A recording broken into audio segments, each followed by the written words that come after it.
Hola, buenas tardes. Nuevamente pedimos disculpas, pero sí que es cierto que cuando el acto estaba cerrado, estaba absolutamente cerrado, pues el Congreso calendarizó. Así son las cosas y bueno, os pedimos disculpas y gracias por haberos quedado.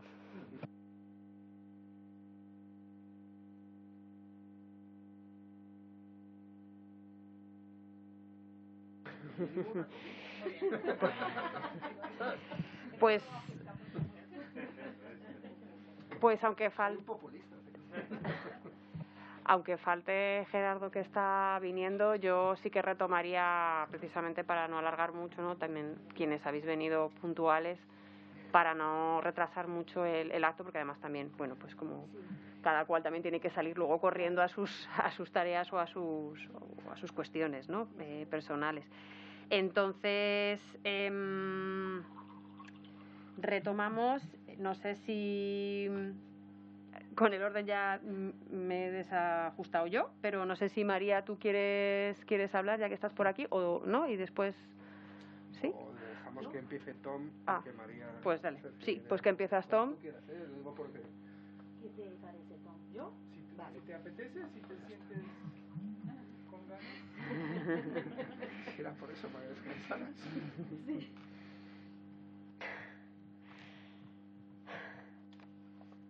Bueno, como he dicho antes, muchísimas gracias a todas las personas que nos están siguiendo por el streaming, por las personas que habéis venido aquí hoy. Ha sido un poco complicado hoy porque, como os he dicho antes, cuando el evento ya estaba acordado, cerrado, pues el Congreso calendarizó y claro, son cosas del Congreso y hemos tenido que irnos adaptando poco a poco, con lo cual os pedimos disculpas y gracias a la vez, ¿no?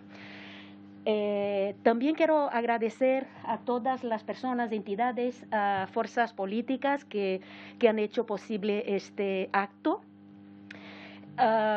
Y ¿qué tengo que decir desde el grupo parlamentario republicano? El acuerdo Unión Europea-Mercosur es un tema que siempre ha estado en la pauta del grupo republicano aquí en el Congreso.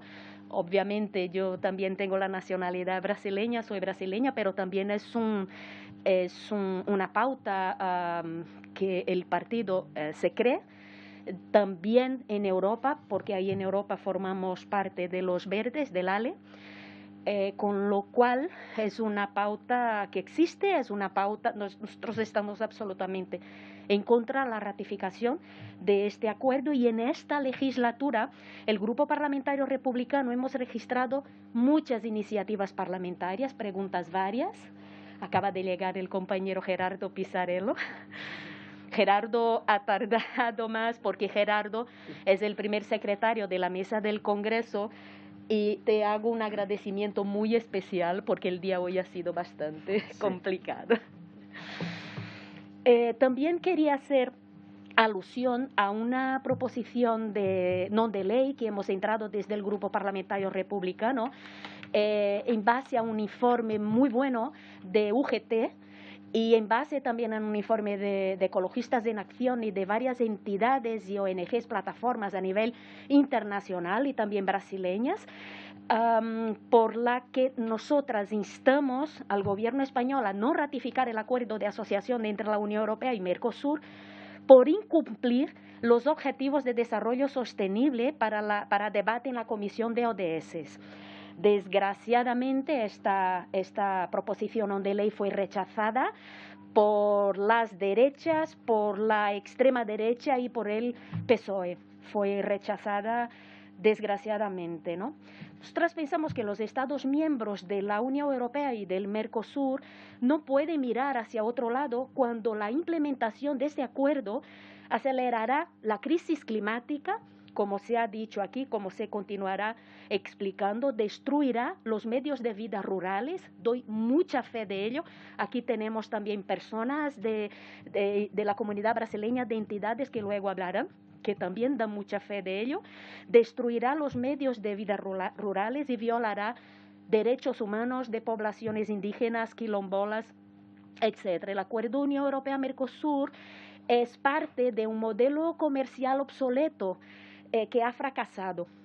Un modelo que sirve a los intereses corporativos a expensas de los límites planetarios, del bienestar animal y promoviendo las desigualdades sociales. Este acuerdo incentivará aún más la destrucción y el colapso de la biodiversidad del Amazonas, el Cerrado, el Pantanal, el Gran Charco, que decimos aquí, a través del incremento de las cuotas de ganado y etanol, perpetuando un modelo de agricultura extractiva.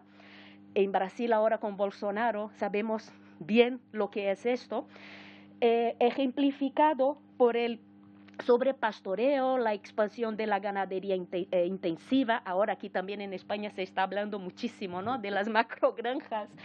Yo creo que la gente ahora está entendiendo un poco más, la gente entiende más los problemas que pueden causar a los países del Mercosur con este boom de las macrogranjas que han salido de los medios de comunicación aquí en España, con cebaderos para las reses y los monocultivos dependientes de pesticidas químicos. También es importante resaltar que Brasil, uno de los países que conforman el Mercosur, es un país de commodities.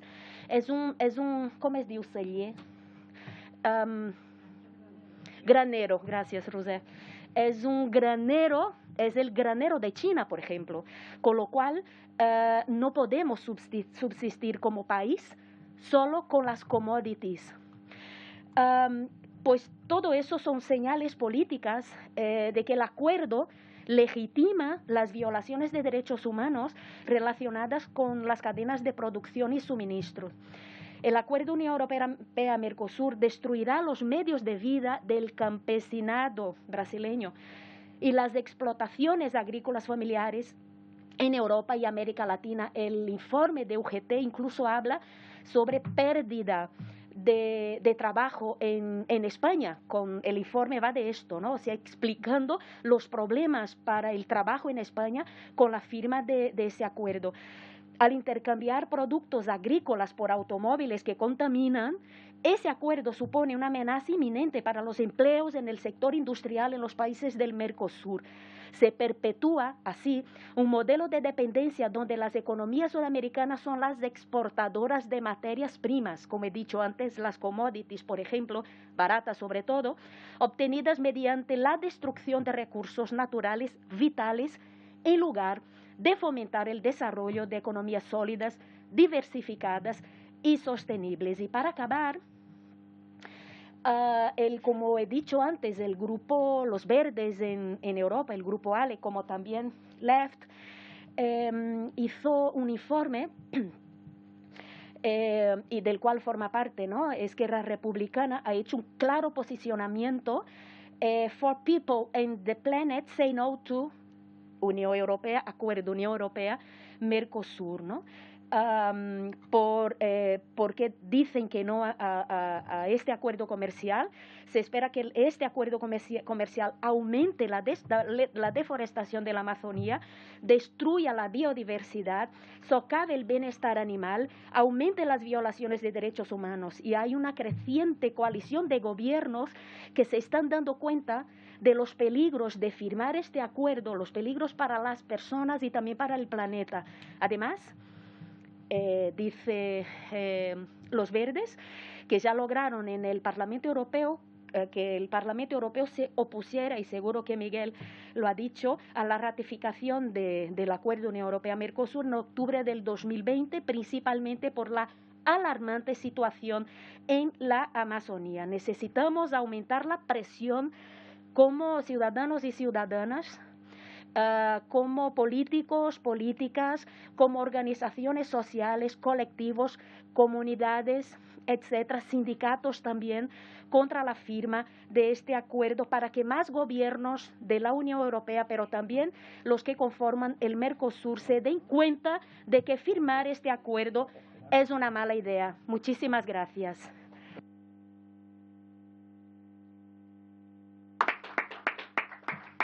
Pues no sé si Gerardo tiene... Hola.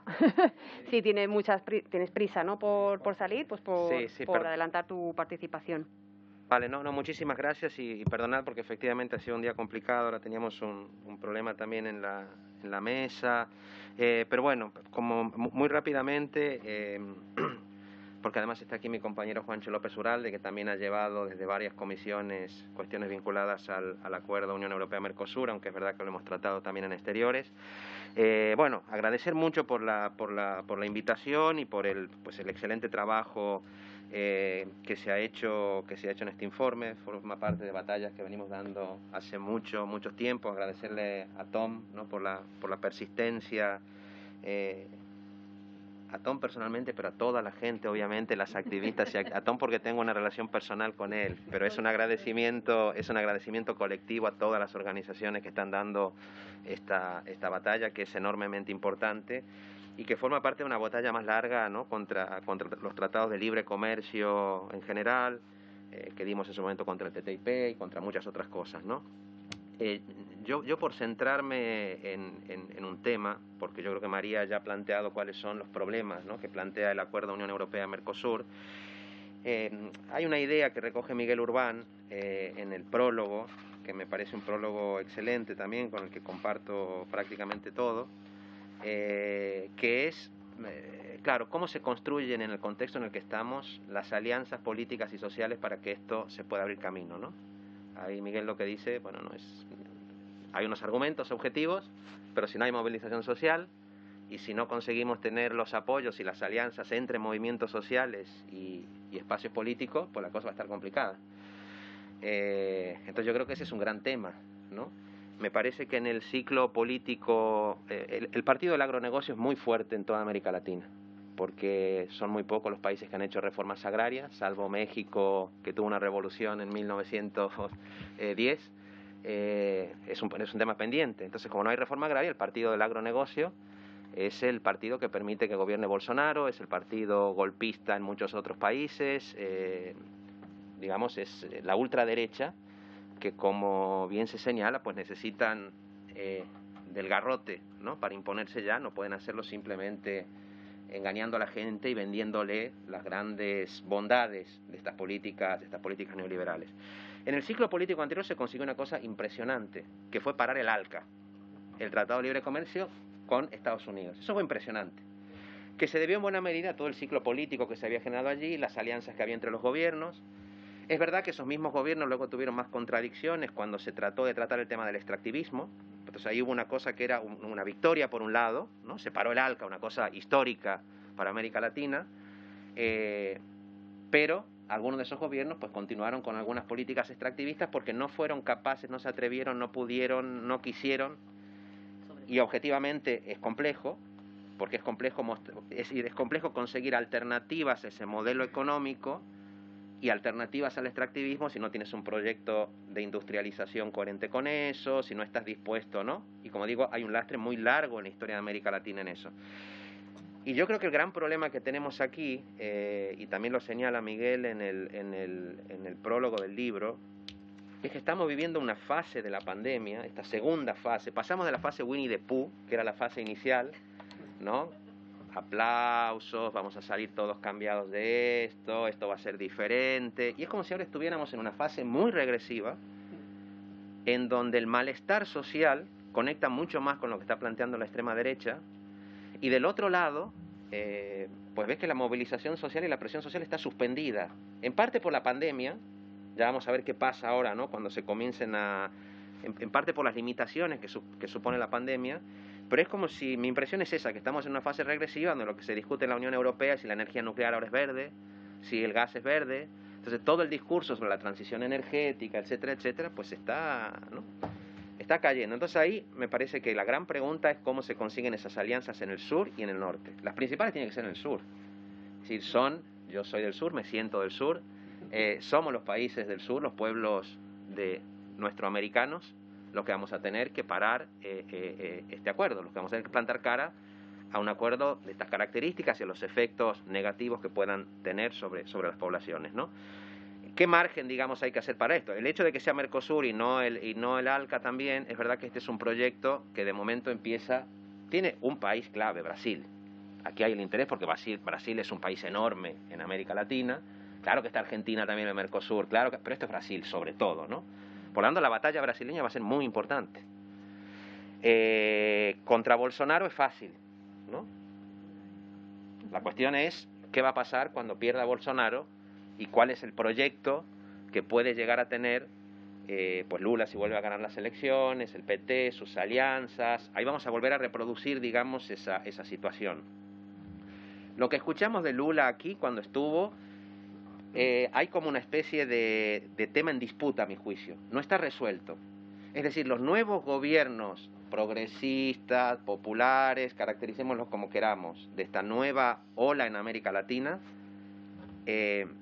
están teniendo un discurso, me parece a mí, más verde, porque la cuestión de la emergencia climática es tan evidente, el desastre climático, que es un discurso más verde, pero no sé si tienen pensado y decidido cómo van a llevar eso a la práctica, ¿no? Y podría ocurrir que en América Latina pase algo similar a lo que está pasando en Europa. Verde, verde, verde, somos más verdes que nadie, y luego lo que vemos, ¿no?, es que todo eso, digamos, se cae, y el gas y las nucleares, etc. Entonces, esta es una pregunta que está abierta. Claro, está abierta, está en disputa, pues entonces va a haber que disputarla. Y como dice Miguel, esa disputa depende también de que haga la sociedad movilizada. Entonces aquí esta es la pregunta. ¿Qué va a pasar en Brasil, por decir algo, con los grandes actores? Aquí hay actores especialmente perjudicados. Los pueblos originarios y el campesinado, clarísimamente.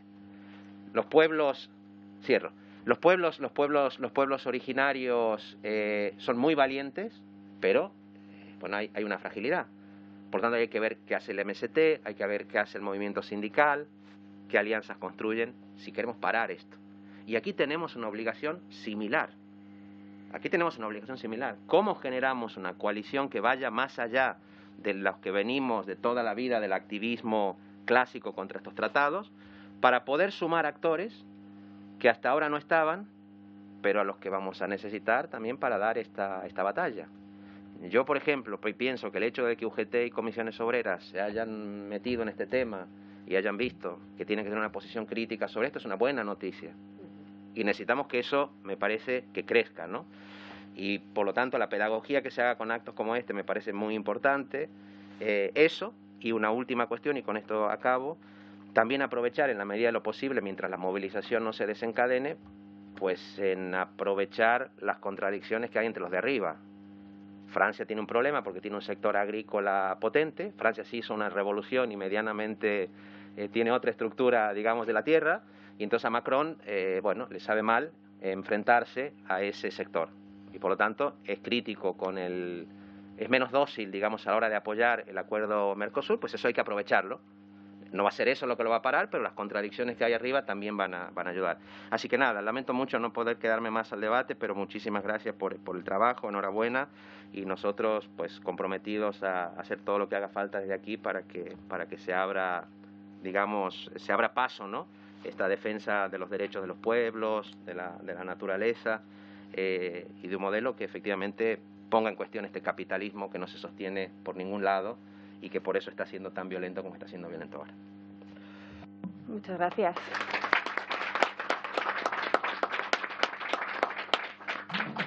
Pues la siguiente persona en intervenir es Miguel Urbán, y ya finaliza después la mesa Tom como autor del informe. Yo, varias cosas de las que ha dicho Gerardo, yo también las quería comentar. De hecho, quería terminar justamente con el punto que me parece el punto más político más importante, ¿no?, que es cómo lo frenamos, o cómo podemos intentar frenar esto, y donde hay ciertos, podríamos decir, eslabones débiles de la cadena y donde podemos presionar y cómo hacerlo, ¿no? La verdad es que es una dilatada negociación, la del acuerdo de Mercosur. O sea, llevamos 20 años justamente teóricamente negociando.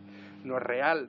Y de hecho tiene mucho que ver justamente con la aceleración que ha habido en pandemia de la propia negociación, y sobre todo la aceleración a partir de lo que sería la entrada del nuevo Ejecutivo Comunitario en el 2019. O sea, este es el gran acuerdo comercial de la legislatura. Y yo creo que esto es importante enmarcarlo para entender la importancia que tiene también en las instituciones europeas el propio acuerdo, ¿no? Gerardo hablaba de una primera fase, Winnie the Pooh, me ha encantado de la pandemia, ¿no? Bueno, yo creo que siempre hacen lo mismo. Si analizamos la crisis del 2008, las primeras declaraciones de la crisis del 2008 hasta la crisis de la deuda en el 2010 fueron: vamos a reformar el capitalismo para construir un capitalismo con rostro humano. Sarkozy. Y ahora hemos visto lo que pasó después. Y lo estamos viendo ahora mismo, cómo la estrategia de la Unión Europea es cada vez mucho más agresiva y está muy vinculado también a las contradicciones antiimperialistas que se están viendo en el marco comercial, que se han agudizado de una forma salvaje. Y la presión del elemento chino o China como coartada. Muchas veces para, al final, la Unión Europea cada vez apela menos a cuestiones de derechos humanos, cuando tú en el debate presionas, ya no te dicen, no, bueno, es que nosotros... No, mira, o nosotros o los chinos, porque al final ese es el elemento de fondo que está utilizando la Unión Europea, no en Mercosur. Cuando vamos a hablar del acuerdo pesquero en Senegal, es lo mismo, o nosotros o los chinos. Por lo menos nosotros tenemos normas. Por lo menos nosotros pintamos de verde las centrales nucleares. Claro, o sea, al final es un elemento muy importante y yo creo que hay que tenerlo en cuenta. De hecho, creo que esta es la primera contradicción donde hay que golpear en Europa. Todas las contradicciones que tiene la Unión Europea entre el discurso y la práctica real, agresiva, comercial que está realizando. Toda la cuestión del Pacto Verde, todo lo que estamos viendo con el New Green Deal, todo lo que se ha puesto encima de la mesa, y al final, si ves en datos, el aumento de un 29% de la forestación en Brasil en el 2021, un incremento en la última década, que es el mayor incremento en la última década después de que Bolsonaro estuviera justamente acordando en Glasgow con los países europeos un acuerdo para rebajar el impacto de la deforestación. Cuando tenemos todos los informes de aquí, también se habla de cómo el propio Mercosur va a influir y va a favorecer esa dinámica de aumento de la deforestación. Y yo creo que esto es un elemento que hace que incluso dentro del propio Parlamento Europeo varios sectores se muevan en contra del acuerdo Mercosur, con lo cual yo creo que es un eslabón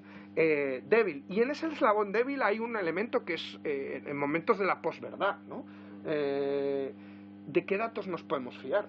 Digo, porque lo primero que hizo Bolsonaro cuando empezaron a salir los datos fue justamente echar o destituir al director del Instituto de Investigación Espacial de Brasil, que era el que se encargaba del registro de este tipo de datos. Sí. Eso fue hace 2 años. Este año, ¿qué es lo que ha hecho? Les ha rebajado a la mitad el presupuesto. Totalmente. Eso es lo que estamos viendo. Claro, si no hay datos, yo cumplo mis acuerdos. ¿Cómo lo vamos a comprobar, no? Yo creo que es un elemento que, por ejemplo, nos hace que nosotros hayamos exigido que no solo organismos independientes puedan estar detrás de verificar un elemento tan importante como el tema de la deforestación, sino que la Unión Europea justamente prometió que iba a haber un protocolo de impacto medioambiental. Ese protocolo no llega.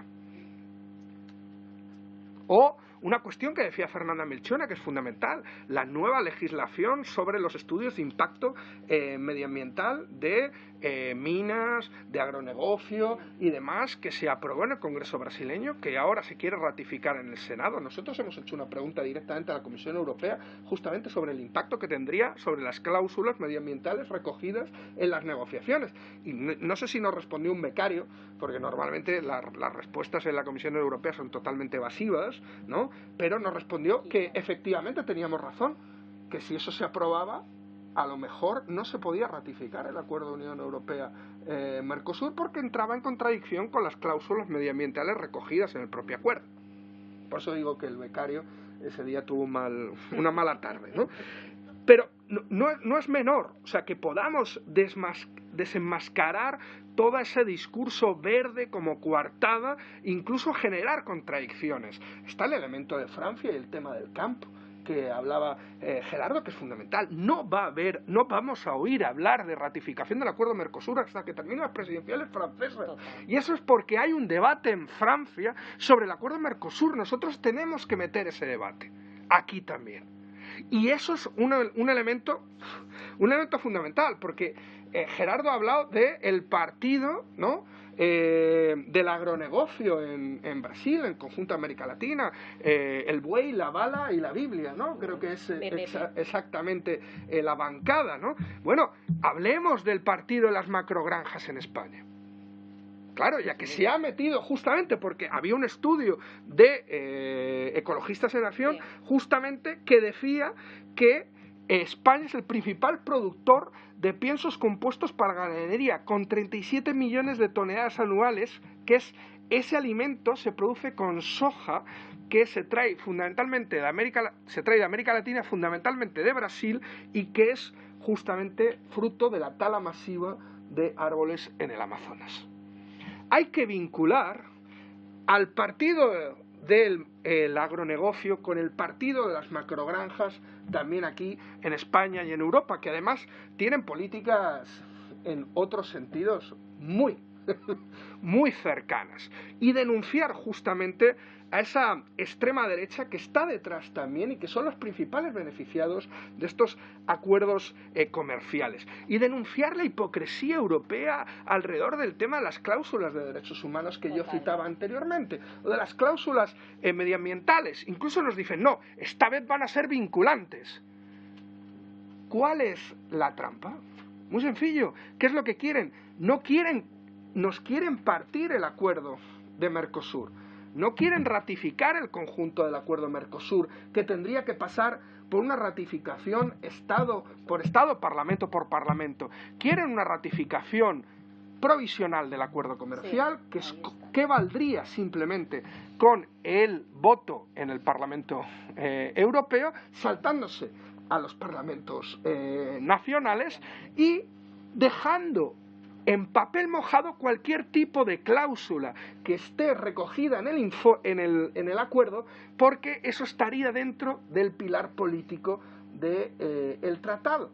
¿Qué significa esto? Que cuando, por ejemplo, en Colombia hemos querido denunciar las violaciones sistemáticas de los derechos humanos, pidiendo la aplicación de la cláusula 2 del acuerdo comercial y la paralización del mismo, se nos ha dicho, lo siento, eso es el pilar político que todavía no está ratificado y ya llevamos 10 años con una aplicación temporal del acuerdo comercial. Y yo creo que es un elemento fundamental el denunciar no solo la falta de legitimidad de no una ratificación país por país y parlamento por parlamento, sino también los peligros que eso conlleva. Y yo creo que, y quería terminar ahí, siendo realistas, hay mucha más fuerza social y política de conseguir que los gobiernos latinoamericanos del Mercosur se planten que objetivamente pensar que los gobiernos europeos se planten ante un acuerdo que es profundamente beneficioso, sobre todo para las élites europeas. En ese sentido, creo que es fundamental, y este informe plantea ser una herramienta no solo para alertar sobre este informe, sino para presionar y para dar herramientas también en el sur, en los países del Mercosur, para poder construir, para poder meter un elemento que decía Gerardo, que a mí me parece fundamental. La Unión Europea no quiere ratificar este acuerdo con Bolsonaro, lo quiere ratificar con Lula. Lo quiere ratificar con Lula. Entonces es fundamental conseguir meter en el debate de las presidenciales brasileñas el acuerdo Mercosur. ¿Para qué? Para que cuando se eche a Bolsonaro no se ratifique su principal legado económico y comercial, que es el acuerdo Mercosur. Eso tiene que estar presente en las elecciones de Brasil, y tenemos que construir con nuestras hermanas y hermanos brasileños justamente, y este informe lo hemos traducido al portugués. Queremos que también se presente en Brasil, lo hemos hablado con Fernanda, con otras muchas compañeras y compañeros brasileños, para que pueda tener un impacto, para que haya un debate generalizado en Brasil, para que no caigamos en esa trampa, que Bolsonaro, una vez sea depuesto, nos deje su legado. Eso es. Muchas gracias.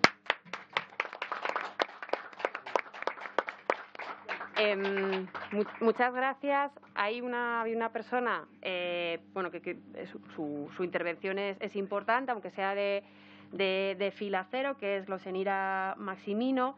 Como había presentado, es abogada y forma parte del Frente Internacional Brasileira contra o golpe pela democracia no Brasil, que se tiene que ir en AVE. Entonces, la intervención de fila cero, si puede adelantar a Antón Cujar, pues eso, 2 minutillos que teníamos para la fila cero para aportar un poco esa visión, ¿no? Ese análisis y ya pasamos al autor. Buenas tardes a todos. Me gustaría saudar a los miembros de la mesa y agradecer a invitação da minha ilustre deputada e amiga e companheira de luta, de Maria Dantas. Estou representando aqui também a parte de estar no Colégio de Advogados como vocal da Comissão de Estrangeria, muito afetada ao tema da imigração, mas também represento principalmente a FIBRA, que é a Frente Internacional de Brasileiros contra o Golpe de Estado e a Democracia. Pero me gostaria de iniciar esta pequena intervenção pedindo a vós outros 1 minuto de silêncio por o genocídio que se está praticando em Brasil contra os indígenas, os quilombolas e os negros. Assistimos estarrecidos há 2 dias, 3 dias, na notícia da morte de refugiado congolenho. E tenho aqui, me pediu minha ilustre amiga Maria Dantas que lera texto dedicado a Moisés. Já se falou de Moisés há pouco, eu sei que o tema é Mercosul, mas é importante que estamos vivendo momento muito, muito delicado. Primeiro, hacemos 1 minuto de silêncio. Pensemos em milhares de pessoas que estão sendo vítimas de um regime genocida, de um regime terrível. Nunca hemos passado em Brasil em tantos anos, nem no pior período da ditadura militar, que foi 1977, não hemos passado tantos problemas, tantas atrocidades como se está vivendo no governo deste genocida que é Jair Bolsonaro. 1 minuto de silêncio, por favor.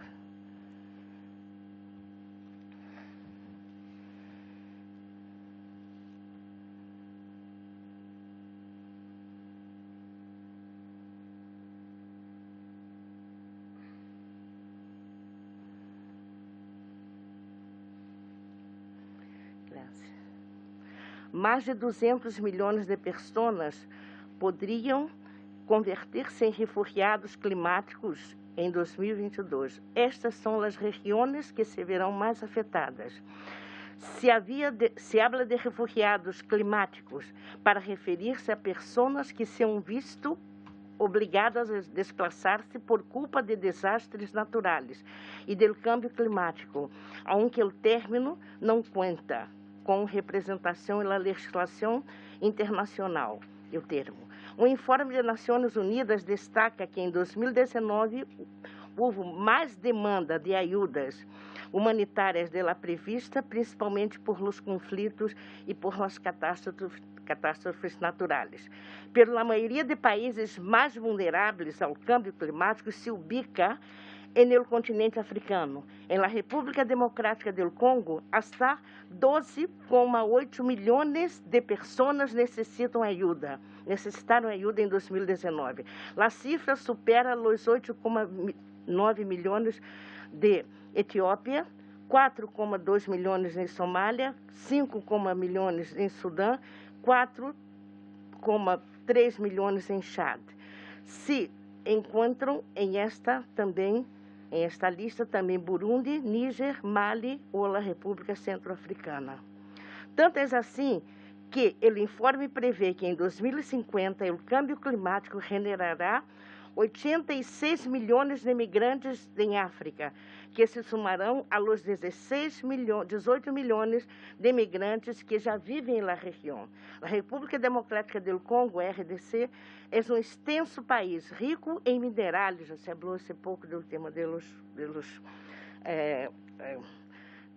aparatos, né, eletrônicos, né, cuja substância, elemento químico se extrai em Congo, e são ninhos que trabalham em essas minas. Vive são vistos atrapados durante anos entre o conflito, a pobreza e o incumprimento dos direitos humanos. O 80% das minas de coltan estão na República Democrática do Congo. E este preciado mineral é, además, a origem de conflitos armados e violações de direitos humanos. Segundo o Unicef, haverá cerca de 40 mil menores trabalhando em las minas de mineral no país. E por que hablo disso, de Maria Dantas? Porque está todo ligado.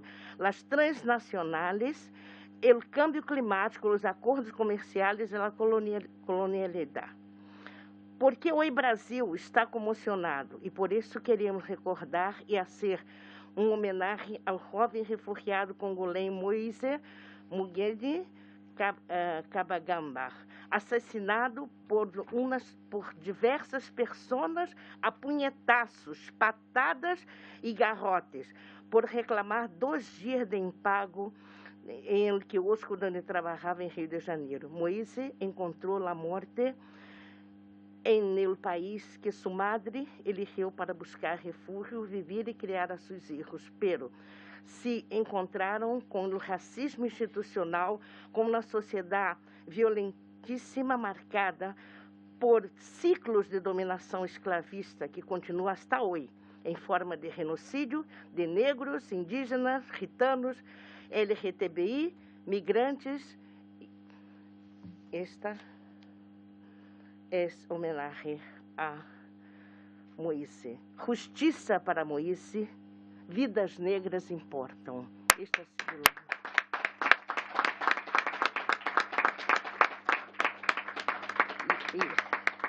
e agora me gostaria também de trazer a contribuição de nossa organização FIBRA a este colóquio com um manifesto que me gostaria também de ler. FIBRA, que é uma organização não institucionalizada, sem ânimo de lucro, nascida a partir da necessidade de pessoas brasileiras conectar, e que são progressistas, conectar-se ao redor do mundo. Lá frente à inestabilidade sofrida em todos os setores da vida brasileira, a FIBRA pauta essenciais para a luta por la manutenção da soberania nacional, por la preservação de los direitos conquistados por la sociedade brasileira e por la justiça por todos e todas.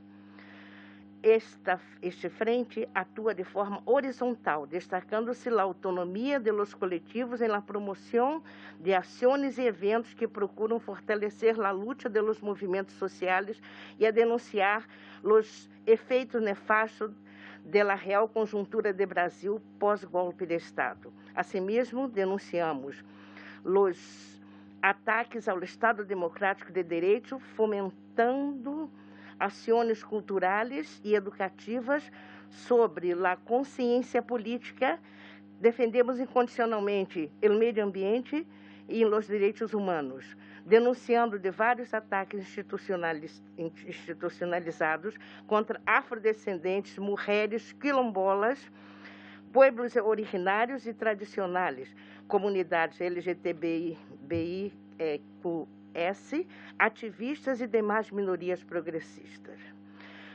Como sociedade civil, alertamos sobre as contradições que este acordo mostra em termos de proteção aos direitos humanos, de respeito ao meio ambiente.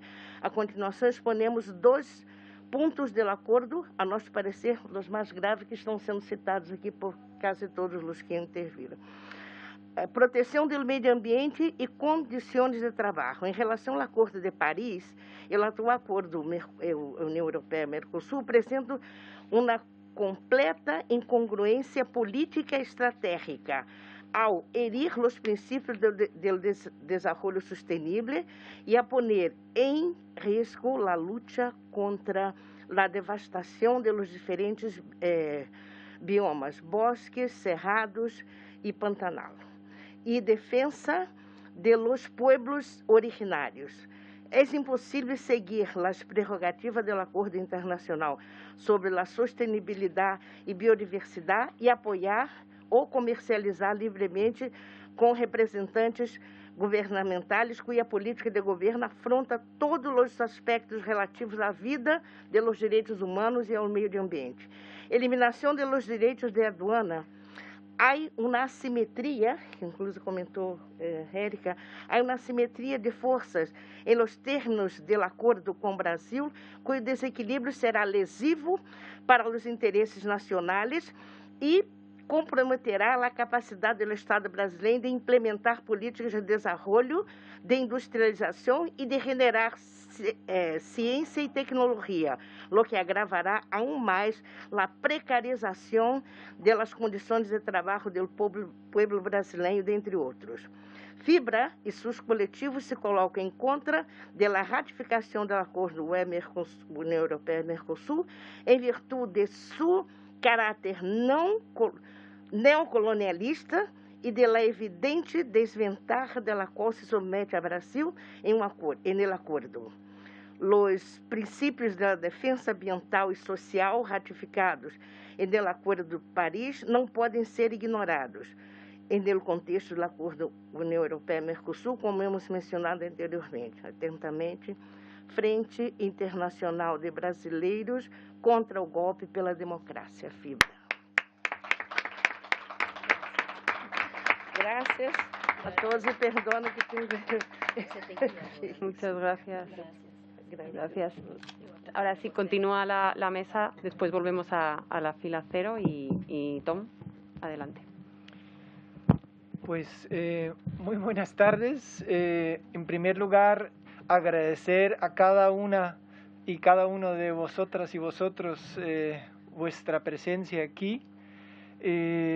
Lamentamos mucho, ¿no? Que haya sido un poco accidentado ese día. Teníamos mucha esperanza y mucha, bueno, como os podéis imaginar, siempre organizar una actividad de este tipo requiere de muchas manos y mucho tiempo, y os prometemos repetir ese acto en mejores condiciones que las hemos tenido hoy, así que mis disculpas personales y colectivas por esa situación, y agradecimientos también, agradecimientos por María Dantas por haber tenido la iniciativa para organizar esa mesa redonda, a Fernanda Malchiona, que ha tenido una intervención muy importante sobre la situación y la realidad de Brasil en este año de las elecciones presidenciales, y que nos coloca directamente en la realidad, y ese tipo de intervenciones se deberían escuchar más, sobre todo en quienes toman las decisiones políticas que afectan a las relaciones políticas, económicas y comerciales y culturales también entre España y Brasil, ¿no? Agradecimiento también al Observatorio de Multinacionales para América Latina, que ha publicado este informe, a Miguel Urbán por haber tenido, digamos, la iniciativa de encargarnos esta investigación, y por último a todas las personas de los trabajos invisibles, ¿no? Porque un acto así y un informe así se hace con mucha gente que no están aquí en la mesa, y son muchísimos trabajos invisibles que hacen posible que hoy podemos estar aquí juntos, pero también quienes cuidan en estos momentos nuestros seres queridos, porque también estamos aquí mientras otras personas cuidan a nuestra gente querida, así que también ese agradecimiento. Este acto también se inscribe en una actividad de memoria histórica, ¿no? Porque no podemos hacer actos de denuncia y avanzar en la transformación social sin hacer ese reconocimiento. Y lo hacemos en memoria de todas las personas defensoras de derechos humanos que fueron asesinadas, que fueron heridas y que fueron amenazadas a lo largo y ancho del planeta, pero concretamente en Brasil, como ha sido el caso de Marielle Franco, que es representativa para muchas otras mujeres y hombres que fueron asesinadas por defender los derechos humanos y el territorio, ¿no? Que muchas personas indígenas son asesinadas por defender el territorio. Y solo recordar que en el 2020, y las cifras reales seguramente son mayores, 227 defensoras de derechos humanos fueron asesinadas en el mundo, de ellas 20 en Brasil, ¿no? El país donde más fueron asesinados fue Colombia, que por cierto, que goza de unas relaciones comerciales muy importantes basado en el acuerdo comercial Unión Europea, Colombia, Perú y Ecuador, pero sobre todo de un tratado bilateral de inversiones entre España y Colombia que fue renovado este año por el gobierno español y tristemente pues que cuenta con las mayorías parlamentarias también para ser ratificado, ¿no? Ese acto queremos también situarlo en el contexto en el que estamos viviendo, ¿no? Y es un momento de un periodo de múltiples puntos de ruptura. Y eso no solamente por la pandemia, que a veces, como se ha comentado ya, estos discursos en medio de la pandemia, que tenemos que relocalizar las industrias, las economías, que tenemos que invertir más en los sanitarios y en los trabajos esenciales, parece ser que todo esto está olvidado y solo han pasado dos años, ¿no? De puntos de ruptura, sobre todo, hablamos de emergencia climática, ¿no? Donde hay una situación totalmente fuera, digamos, del control humano, pero también del agotamiento de ciertas materias primas y recursos naturales. Y por eso este sistema de comercio internacional que se está viviendo ahora mismo, colapsando porque hay situaciones de desabastecimiento, tiene que ver directamente con la inviabilidad de este modelo, ¿no? Y justamente eso no se está tratando ni en la mayoría de los medios de comunicación, ni tampoco en las salas de esta Casa de Congreso de los Diputados, ¿no? Donde se deberían tomar decisiones mucho más diferentes para hacer frente a esta situación de ruptura que se está viviendo, ¿no? Y por último, como palabra de introducción, este informe y esta mesa también se inscribe en un pensamiento anticolonial y anticolonialista, ¿no? Porque no se entendería las relaciones injustas entre España y Brasil o entre la Unión Europea y América Latina y concretamente los países de Mercosur sin esa historia de genocidio de los pueblos originarios, el tráfico de esclavos, ¿sí? Que es un crimen de lesa humanidad de las que se sigue gozando de absoluta impunidad, ¿no? Y muchas calles de España tienen nombres de los responsables de ese tráfico de esclavos, ¿no? Y sobre todo en esa historia más reciente, ¿no? Del capitalismo, que tanto los estados como también las corporaciones han tenido, digamos, un proceso de explotación y despojo en los países del sur.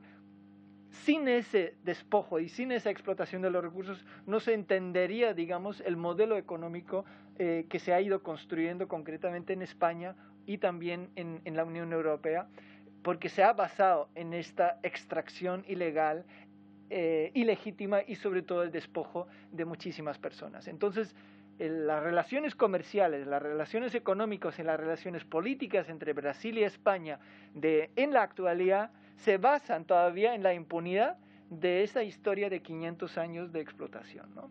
Eso como queremos, igual es demasiado dado por hecho, pero lo escuchamos demasiadas pocas veces, ¿no? Esa relación. Y como hoy se hablaba mucho de reforma laboral, en esta casa he cambiado un poco el comienzo de mi intervención y he ido directamente a uno de los puntos del informe que habla del análisis del impacto que tienen las relaciones comerciales entre la Unión Europea y el Mercosur en el contexto, ¿no? Y eso pues la propia ministra de Trabajo lo ha reconocido hoy, ¿no?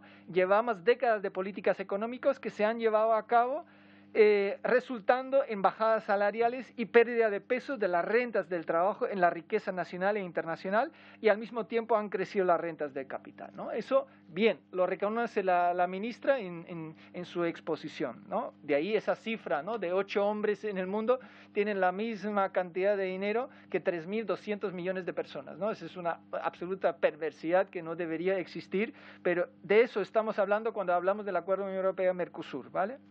Y sin embargo, los acuerdos comerciales que han estado obviamente fuera del debate, porque hoy solo se ha hablado, digamos, de política nacional, pero tienen que ver, y luego vemos por qué, han favorecido siempre los intereses de ese capital transnacional, no de la clase trabajadora, y sobre todo han contribuido al deterioro de las relaciones laborales. Eso es el pasado. Pero de cara al Acuerdo Unión Europea-Mercosur, lo que dicen las centrales sindicales que tanto se han nombrado hoy, tanto de América Latina como de la Unión Europea, dicen que este acuerdo incumpliría diferentes normas de la Organización Internacional de Trabajo, socavaría la negociación colectiva que tanto se ha utilizado hoy como un avance en esa reforma laboral. El Acuerdo Unión Europea-Mercosur enfrentaría, digamos, a las clases trabajadoras de una parte de la Unión Europea con la clase trabajadora del continente latinoamericano, donde ya los sindicatos enfrentan cada vez más violencia y represión. De hecho, 2019, el primer año del gobierno Bolsonaro, el gobierno tuvo que presentarse ante una audiencia de la Organización Internacional de Trabajo por violar la libertad sindical. También dicen las centrales sindicales, tanto de América Latina como de Europa, que el acuerdo no contiene compromisos efectivamente vinculantes para respetar las normas internacionales de trabajo y no da ningún papel a los sindicatos como interlocutores en todo eso. Llevado eso al ámbito de España, hay un informe de la UGT que analiza qué tipo de impactos tendría eso sobre el empleo y la economía española, y hablan claramente también que la liberalización comercial entre la Unión Europea y los países de Mercosur llevaría a una mayor competencia entre la clase trabajadora y un deterioro generalizado de las condiciones laborales. Obviamente, habría muchísimas... ¿Solo un minuto me queda? Bueno, pues entonces voy acelerando. Me salto la parte de contaros la estructura del informe, porque en este interruptus que hemos tenido aquí hoy, pues seguramente habéis podido echar un vistazo. Así que me voy a un tema de actualidad que tiene que ver con que en este Parlamento y también fuera de él, muchos cargos públicos, incluyendo el presidente de gobierno, se han mofado de las recientes denuncias del ministro de Consumo, Alberto Garzón, cuando habló de los impactos negativos de la ganadería industrial. Y sin embargo, en este informe explicamos algunos datos que muestra directamente cuando aquí se ponen las lágrimas de cocodrilo a algunos cargos públicos ante los medios de comunicación cuando arde la Amazonía, pues España es uno de los estados más responsables por la devastación de los ecosistemas en Brasil, ¿no? España es el segundo importador de soja de la Unión Europea. Hemos importado en el 2019 6 millones de toneladas, ¿no?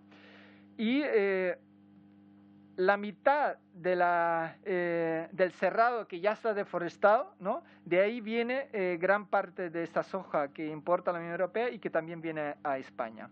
Pero concretamente en el 2019, de los 20 millones de toneladas de soja que entraron a la Unión Europea, 17% por lo menos, porque son cifras, digamos, de organismos más oficiales, estaban vinculadas a la deforestación ilegal, ¿no? Por lo tanto, hay una responsabilidad directa entre el modelo de ganadería industrial de España, que tiene muchísimos impactos socioeconómicos y ambientales en España, pero toda esa cadena de devastación y destrucción empieza en Brasil, por ejemplo, en el Cerrado, en el Pantanal, en la Amazonía y también en otros países del Mercosur, concretamente en Argentina y Paraguay, donde las comunidades están sufriendo desplazamiento forzado, contaminación por agrotóxicos y muchísimos otros impactos, ¿no? Y esa situación se elevaría todavía porque el objetivo mismo del acuerdo es aumentar el comercio agropecuario, por lo tanto, de mayor exportación de estas materias primas de los países de Mercosur hacia España y la Unión Europea. La semana pasada el comisario de Comercio y vicepresidente de la Comisión Europea dijo que no hay correlación entre el crecimiento del comercio de agricultura y deforestación, ¿no? Eso es absolutamente absurdo, porque miramos los datos de los 3 años del gobierno Bolsonaro. Un 75,6% de incremento de la deforestación, un 10% más de emisiones de gases de efecto invernadero, la aprobación de 1.500 pesticidas tóxicas nuevas y un 38% más de conflictos por la tierra en 3 años de gobierno Bolsonaro, ¿no? Este es el gobierno con el que el gobierno español ha negociado a lo largo de estos últimos meses y años la firma y ratificación del Acuerdo Unión Europea-Mercosur. Y lo que nos preocupa fuertemente, ¿no? Es, digamos, el papel especial, y lo analizamos también en ese informe, porque España ha sido el máximo exponente, ¿no? Del lobby corporativo a favor de este acuerdo. Y no solo durante estos 20 años, porque hemos tenido diferentes momentos donde España se implicó, como por ejemplo con el gobierno de José Luis Rodríguez Zapatero, con la Cumbre Unión Europea-América Latina 2010, donde se reinició estas negociaciones, ¿no?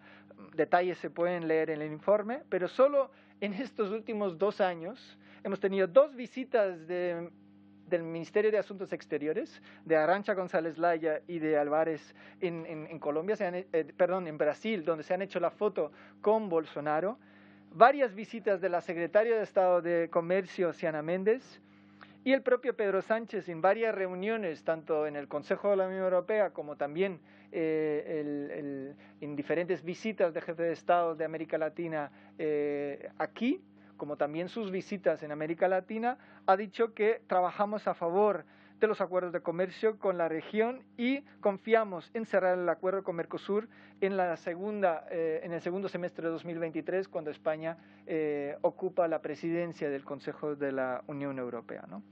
Pero hay un tema importante, y Erika al comienzo en la contextualización lo ha mencionado. Uno de los ejes de nuestra lucha tiene que ser ese plan de acción de internacionalización de la economía española, donde va 4.500 millones de euros de dinero público en favorecer ese tipo de relaciones comerciales, económicas absolutamente injustas que solo privilegian, digamos, las grandes élites del IBEX 35, ¿no? Pero no solamente tenemos representantes del gobierno español, también tenemos el alto representante de política exterior, Borrell, que es nuestro representante en la Comisión Europea, que está haciendo lobby a favor de la ratificación, o también el ministro de Agricultura, Luis Planas, que es como el lobbyista de la industria de carne y de los piensos aquí en España, ¿no? Quiero decir aquí, y para hacerlo, digamos, muy resumidamente, que el Acuerdo Unión Europea-Mercosur sería un incumplimiento de varios procesos legislativos, tanto europeos como nacionales, o bien en marcha o ya, digamos, terminado. Por ejemplo, se está discutiendo ahora en el Consejo de la Unión Europea y también en el Parlamento Europeo un reglamento sobre la deforestación importada. El acuerdo con Mercosur sería un incumplimiento de eso, porque va en vías contrarias. Ese reglamento intenta impedir la importación de productos asociados a la deforestación y las violaciones a los derechos humanos. La estrategia aprobada de la granja a la mesa o la estrategia europea de la biodiversidad en el marco del Pacto Verde Europeo sería un incumplimiento flagrante. El partenariado de la Declaración de Ámsterdam, al que se ha suscrito justo hace un poquito más de un año el gobierno español, o la Declaración de Ambiciones para 2025, que justamente persigue no seguir importando productos agropecuarios vinculados a la deforestación, ¿no? Quiero terminar con una cosa que se ha analizado bastante poco cuando hablamos de las relaciones entre Brasil y España, y es que vale la pena mirar qué tipo de productos se exporta desde España a Brasil y qué tipo de productos exporta Brasil a España, ¿vale? Para hacernos una idea, hay un déficit comercial, o sea, Brasil exporta casi el doble, 4.000 millones de euros a España, y a España a Brasil 2.000 millones de euros más o menos. Pero lo que más se exporta de España a Brasil es petróleo refinado, luego pesticidas y piezas de vehículos. De Brasil a España, el producto que más se exporta es petróleo crudo. O sea, en un momento donde hablamos de Pacto Verde Europeo, de lucha contra la emergencia climática, de transición ecológica, el producto que viaja de un lado al otro es petróleo crudo de Brasil a España, y luego lo refinamos en las refinerías y lo devolvemos en barcos a Brasil para quemarlo, digamos, en los coches de Brasil, ¿no? No sé quién hace la política comercial, pero desde mi sentido común muy humilde no veo ningún sentido en esa relación comercial. Además, porque no se está planteando, digamos, ese supuesto, digamos, de que esto está vinculado a la creación de puestos de trabajo, etcétera. Todo lo contrario. Eso es un tema que nos gustaría hacer un seminario, digamos, aparte, pero cuando hay un déficit comercial, en este caso, digamos, de 2.000 millones de euros con Brasil, eso significa para España déficit de cuenta corriente, posibles endeudamientos, y también todo lo que no se produce aquí, lo que importamos, lo mismo pasa acá con Alemania, o lo mismo pasa con China, ¿no? No son puestos de trabajo que creamos aquí.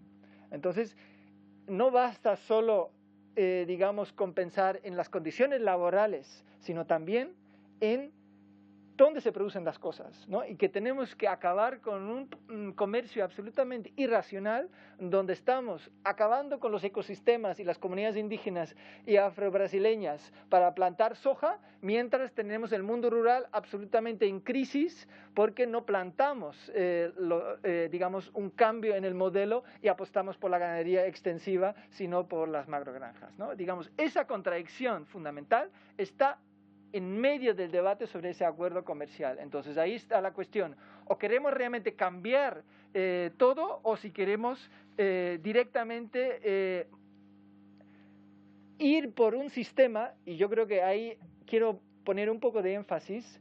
Las propias Naciones Unidas y la ciencia está de acuerdo con eso, que el origen de la pandemia del coronavirus está vinculado a la destrucción de ecosistemas, ¿no? De ahí ha saltado, digamos, del virus de animales al ser humano, lo que llamamos la zoonosis. Pues esa zoonosis puede ocurrir con cientos de miles de virus más. ¿Por qué? Porque están ahí en unos ecosistemas, pero nosotros, el capitalismo, no somos nosotros, es el capitalismo que se adentra, digamos, a estos ecosistemas y aumentan los casos de zoonosis. Pues si realmente queremos evitar futuras pandemias, lo primero que tenemos que acabar con las causas estructurales que nos han llevado a esta última del coronavirus. Eso significa parar la deforestación, parar la destrucción de ecosistemas y cambiar radicalmente el modelo de producción y consumo. Unas palabras finales, porque se lo merece, digamos, el lugar donde estamos y también ese acto de la presentación del informe. En la campaña, en muchos países de Europa y también de Estados Unidos y Canadá, contra el acuerdo comercial transatlántico entre 2013 y 2016, demostró que la protesta social, o sea, la que se generó desde los movimientos sociales, la sociedad civil organizada, pero también la oposición parlamentaria, inteligente, desde el Parlamento Europeo hasta los parlamentos nacionales, hasta los parlamentos regionales y los municipios, tuvieron un éxito y pararon ese acuerdo con Estados Unidos, porque llevaron un asunto oculto a la esfera pública. Eso mismo lo tenemos que hacer no solo con este tema del Acuerdo Unión Europea-Mercosur, sino una y otra vez con muchos otros temas que se deciden en reuniones a puertas cerradas, pero que luego afectan al conjunto de las poblaciones, no solo de este país, sino del conjunto de la humanidad. Y aunque la Comisión de Exteriores haya rechazado esa proposición no de ley que presentaste, María Dantas, la esperanza que debería, digamos, salir de esta mesa, y yo creo que tendría que haber un compromiso político de hacer esa presión, que es justamente, digamos, la parte mayoritaria del gobierno, que es el Partido Socialista Obrero Español, que un día deje de hacer las mismas políticas neoliberales que el Partido Popular y de la patronal. Porque lo que tiene que cumplir es un acuerdo que tuvo la Comisión Ejecutiva del PSOE del 2016, donde se planteaba, ¿os acordáis en ese momento cuando Cristina Narbona, la presidenta del PSOE, planteaba un desacuerdo con la ratificación del Acuerdo de Unión Europea-Canadá? Y ahí aprobó la Comisión Ejecutiva del PSOE un documento de posicionamiento sobre el futuro de los acuerdos comerciales. Pues no están cumpliendo este acuerdo. Y sobre todo lo que tenemos que plantear, ¿dónde está esa coherencia de políticas de las que todo el tiempo se presume en el Ministerio de Asuntos Exteriores, en la Unión Europea y en Naciones Unidas y en todas partes, ¿no? Cuando se hablaba de la Agenda 2030, de los Objetivos de Desarrollo Sostenible y todo esto. Pues mis palabras finales serían que no habría justicia social ni transición ecológica haciendo estas mismas políticas económicas y comerciales extractivistas que están planteadas en este acuerdo con los países de Mercosur. Tampoco se cumplirá el Acuerdo de París ni la Ley de Cambio Climático, una ley que se ha aprobado recientemente en esta Cámara. Porque una cosa está muy clara, y eso lo dicen los informes de la propia Unión Europea: un aumento del transporte de mercancías de los países de Mercosur y la Unión Europea, importar más soja, caucho, papel, caña de azúcar, pues obviamente no, con ese tipo de sistema comercial no se pueden cumplir ese tipo de acuerdos. Y por último, no es compatible la famosa Agenda 2030, y eso afecta a varios ministerios, digamos, de este gobierno, con esta agenda comercial, y por lo tanto ahí tiene que haber, digamos, un compromiso claro de luchar la oposición a esto y ir hasta las últimas consecuencias en relación a eso en lo político, porque como hemos escuchado muchas personas hoy aquí y los que todavía faltan por hablar, pues eso realmente va al corazón de la cuestión, digamos, de los derechos humanos y de la sobrevivencia de las personas. Muchas gracias. Muchas gracias.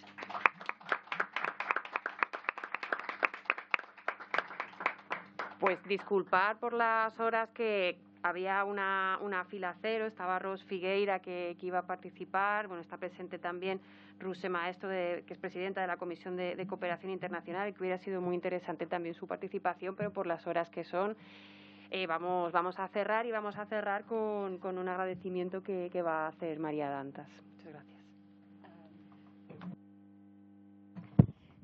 Yo pienso que es absolutamente imprescindible que suba el colectivo Maloca, que es la calle, y sin la calle no hacemos nada, no vamos a ningún lugar. Rose, por favor. Yo ya no diré nada más, Rose acaba, pero yo he pedido a Erika, que ha presidido la mesa, y me gustaría dirigirme en portugués a las compañeras, a los compañeros que están asistiendo, que asistirán a este acto, que después se va a colgar el acto.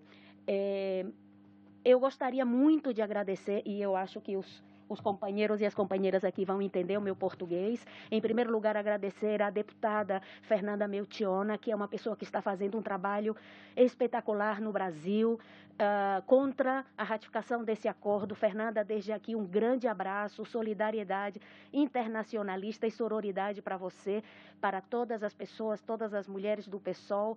Vemos aí em março que vamos aí novamente às ruas para lembrar o assassinato da Marielle. E eu gostaria de fazer um agradecimento também muito especial, e eu gostaria que todas as pessoas brasileiras que estão no Brasil e que moram aqui saibam que temos aliados e aliadas impressionantes. Tom, muito obrigada por parte de toda a comunidade brasileira que moramos aqui, que vamos às ruas e que estamos contra. Posso dizer para vocês que Tom sempre está, como dizemos no Brasil, está presente, me ajuda muitíssimo, ajuda todas as pessoas que querem fazer um trabalho em prol das comunidades quilombolas, indígenas, dos biomas brasileiros. Estou muito obrigada, os ecologistas em ação. Miguel, que falar de Miguel. O Miguel, e olha que somos de partidos diferentes, mas o tema União Europeia, Mercosul, América Latina, nossa Abya Yala, todas as lutas sociais da América Latina, é Miguel Urbán na Europa. É Miguel Urbán. Miguel, muito obrigada realmente por todo o trabalho que você fez e continuará fazendo. Érica, muito obrigada pelo trabalho da UMAL.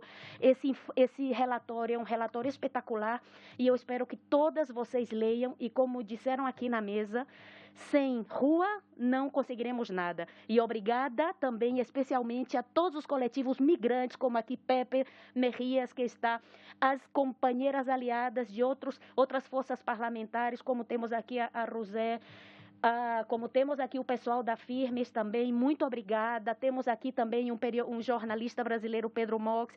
Temos aqui o pessoal do PT, como a Lília, a Darlene.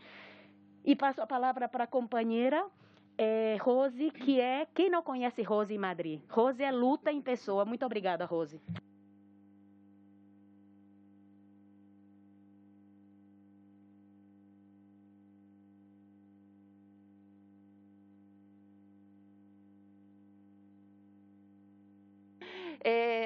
¿No está funcionando?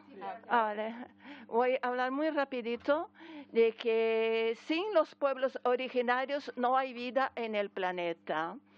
Este acuerdo es un acuerdo colonialista y puede representar el exterminio de muchos pueblos originarios en Brasil, puede ser un nuevo genocidio. Y también a la población negra, que si no saben, el 70% de la población en la Amazonía son personas negras que viven en quilombos. No permitamos un nuevo genocidio y un terricidio, porque además de los derechos humanos están en juego los derechos de la tierra. Es momento de que reconozcamos a nuestra madre tierra y la cuidemos y la protegemos. Es importante si queremos que la vida siga en nuestro planeta. Es imposible aumentar la exportación de soja, de carne, de los productos que hacen el agronegocio, aumentar la exportación sin aumentar la deforestación. Es imposible. Eso va a ser más muerte, va a ser el final de muchas zonas naturales, no solo de la Amazonía, sino de otros biomas. Por eso, gobierne quien gobierne Brasil, ese acuerdo no puede ser firmado. Yo pido especialmente a las compañeras del Partido de los Trabajadores que lleve esa discusión adentro del partido. Sé que hay muchos sectores que son sensibles a eso, pero también no se me olvida Belo Monte, no se me olvida que las políticas de los partidos de izquierda en Brasil han sido políticas desarrollistas y que no han tenido en cuenta a los pueblos originarios y a la madre tierra.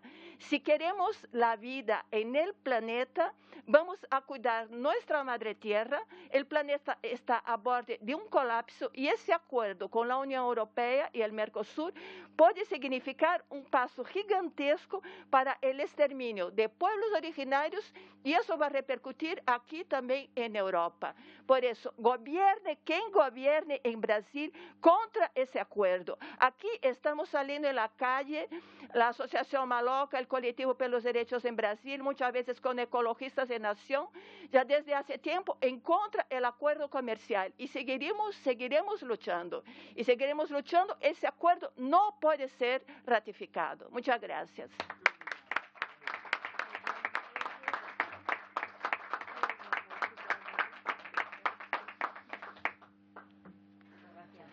Muchas gracias a todas.